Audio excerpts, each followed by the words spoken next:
വിദ്യ, good morning. Good morning. എടാ makeup എങ്ങനെയൊക്കെ വേണം? മേക്കപ്പ് സിമ്പിൾ, വലിയ ഹെവി ആയിട്ടൊന്നും വേണ്ട. പിന്നെ കണ്ണ് കുറച്ച് ബ്രൈറ്റ് ആവുന്ന രീതിയിൽ, എന്ന് വെച്ചാൽ ഭയങ്കര ടേണാവും. എടുത്താടുന്ന രീതിയിൽ. ബാക്കിയൊക്കെ ചേച്ചിയുടെ ഇഷ്ടം ചെയ്തു. ലിപ് ഷെയ്ഡ് എങ്ങനെ വേണം എന്തെങ്കിലും ഉണ്ടോടാ? ഷെയ്ഡ് ഇല്ല, പ്രത്യേകിച്ചൊന്നുമില്ല, ചേച്ചിയുടെ ഇഷ്ടം. നമ്മൾ ഇന്ന് കോഴിക്കോട് പേരാമ്പ്രയിൽ ഒരു ഇത്തിരി സാഹസിക പ്രവൃത്തിയിലാണ് കേട്ടോ. അത് എന്താന്ന് പറയാം. ഇത് ആദ്യത്തെ ആള് വിദ്യയാണ് കേട്ടോ. എയർ ബ്രഷ് മേക്കപ്പ് ആയിരുന്നേ. ഓൾമോസ്റ്റ് ആള് സെറ്റ് ആയിട്ടുണ്ട് കേട്ടോ. ഇനി അടുത്ത ആളെ കണ്ടാലോ? Good morning Ardra. Good morning. എടാ മേക്കപ്പ് എങ്ങനെ വേണം? അങ്ങനെ പൊട്ടിയിട്ട പോലെ വേണ്ട, ബ്രൈറ്റ് ആയിട്ട് ഇരിക്കണം. എന്റെ സ്കിൻ ടോൺ ആയിട്ട് ഇങ്ങനെ മാച്ച് ആവുന്ന രീതിയിൽ തന്നെ ബ്രൈറ്റ് ആയിട്ട് ഇരിക്കണം.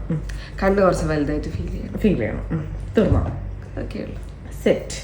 അതെന്താന്ന് വെച്ചാൽ നമുക്കിന്ന് 2 ബ്രൈഡാട്ടോ അറ്റ് എ ടൈം ഒറ്റ സ്ഥലത്ത് വെച്ചിട്ട്.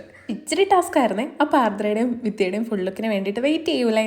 അപ്പോൾ നാളെ നമുക്ക് ഫുൾ ലുക്ക് കാണാം കേട്ടോ.